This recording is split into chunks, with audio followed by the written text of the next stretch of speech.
ನೀವೀಗ ಕೇಳುತ್ತಿದ್ದೀರಾ ಮಾಹಿತಿ ಖಜಾನೆಯ ಕಾರ್ಯಕ್ರಮಗಳನ್ನು. ಮಾಹಿತಿ ಖಜಾನೆ ಯೂಟ್ಯೂಬ್ ವಾಹಿನಿಗೆ ನನ್ನೆಲ್ಲ ಸನ್ಮಿತ್ರರಿಗೂ ಆತ್ಮೀಯವಾದ ಸ್ವಾಗತ. ಇಂದು ನಾವು ಮತ್ತೊಂದು ಉಪಯುಕ್ತ ಮಾಹಿತಿಯೊಂದಿಗೆ ಬಂದಿದ್ದೇವೆ. ಈ ವಿಡಿಯೋ ನಿಮಗೇನಾದರೂ ಇಷ್ಟವಾದಲ್ಲಿ ಲೈಕ್, ಶೇರ್, ಕಾಮೆಂಟ್ ಮಾಡಿ ಹಾಗೂ ಇನ್ನು ಹೆಚ್ಚು ಉಪಯುಕ್ತ ಮಾಹಿತಿಯನ್ನು ನಮ್ಮ ಯೂಟ್ಯೂಬ್ ವಾಹಿನಿಯಿಂದ ಏನಾದರೂ ನಿರೀಕ್ಷಿಸುತ್ತಿದ್ದೀರಾ? ನಿರೀಕ್ಷಿಸಿದಲ್ಲಿ ಬೆಲ್ ಐಕಾನ್ ಅನ್ನು ಕ್ಲಿಕ್ ಮಾಡುವುದರ ಮೂಲಕ ಸಬ್ಸ್ಕ್ರೈಬ್ ಆಗಿ.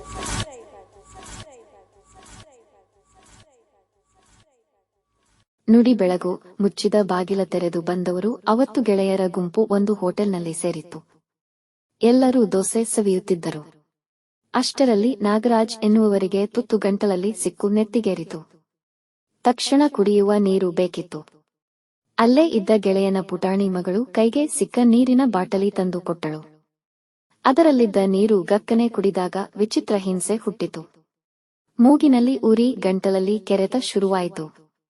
ನಂತರ ಆ ಬಾಟಲಿ ಸೂಕ್ಷ್ಮವಾಗಿ ನೋಡಿದಾಗ ಅದರಲ್ಲಿ ನೊರೆ ಇತ್ತು.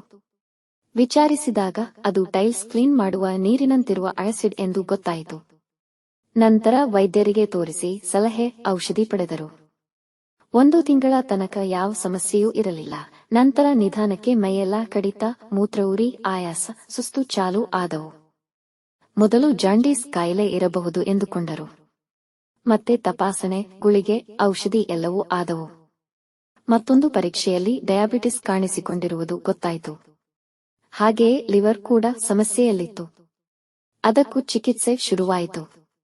ಪರಿಣಾಮ ಏನೂ ಆಗಲಿಲ್ಲ. 2.5 ತಿಂಗಳಲ್ಲಿ ದೇಹ ಸಣ್ಣಗಾಯಿತು. ಕೆರೆದರೆ ಮೈಮೇಲೆ ಗಾಯ, ಹಾಗೆಯೇ ರಕ್ತ ಚಿನುಗುತ್ತಿತ್ತು.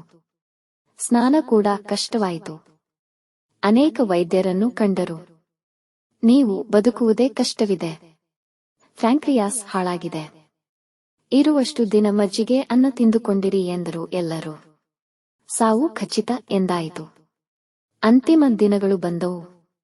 ಎಲ್ಲರದು ಅಳು, ಬೇಸರ, ಸಂತಾಪ ಸಾಗಿತ್ತು. ಅಷ್ಟರಲ್ಲಿ ಗೆಳೆಯರೊಬ್ಬರು ತಾವು ಬಲ್ಲ ನಾಟಿ ವೈದ್ಯರೊಬ್ಬರು ಇರುವುದಾಗಿಯೂ ಅಲ್ಲಿಗೆ ಹೋದರೆ ಬದುಕುವ ಒಂದು ಸಾಧ್ಯತೆ ಇದೆ ಎಂದು ಹೇಳಿದರು.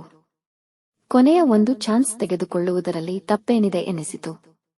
ಆದರೆ ಅಲ್ಲಿಗೆ ಹೋಗುವಷ್ಟರಲ್ಲಿ ಮತ್ತೊಂದು ಆಘಾತ ಕಾದಿತ್ತು. ಆ ನಾಟಿ ವೈದ್ಯರು ತೀರಿಕೊಂಡು ವರ್ಷಗಳೇ ಕಳೆದಿದ್ದವು. ಕೊನೆಯ ಒಂದು ನಂಬಿಕೆ ಕಳೆದು ಹೋಗಿತ್ತು. ಬೇಸರದಿಂದ ವಾಪಸ್ ಹೊರಟಾಗ ಆ ನಾಟಿ ವೈದ್ಯರ ಮಗಳು, ನೀವು ನಂಬಿದರೆ ನಾನು ಪ್ರಯತ್ನಿಸಬಲ್ಲೆ. ತಂದೆ ಹೀಗೆ ಗುಣಪಡಿಸುವುದನ್ನು ನಾನು ನೋಡಿದ್ದೇನೆ.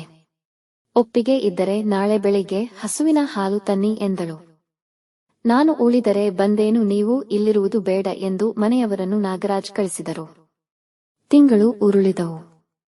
ಪ್ರಕೃತಿಯ ನಡುವೆ ಇದ್ದ ನಾಗರಾಜ್ ಅವರಲ್ಲಿ ಭಾರಿ ಬದಲಾವಣೆ ಬಂದಿತು. ಔಷಧಿ, ನಂಬಿಕೆ, ಕಾಡಿನ ನಡಿಗೆ, ಶಾಂತಚಿತ್ತ ಕೆಲಸ ಮಾಡಿದ್ದವು.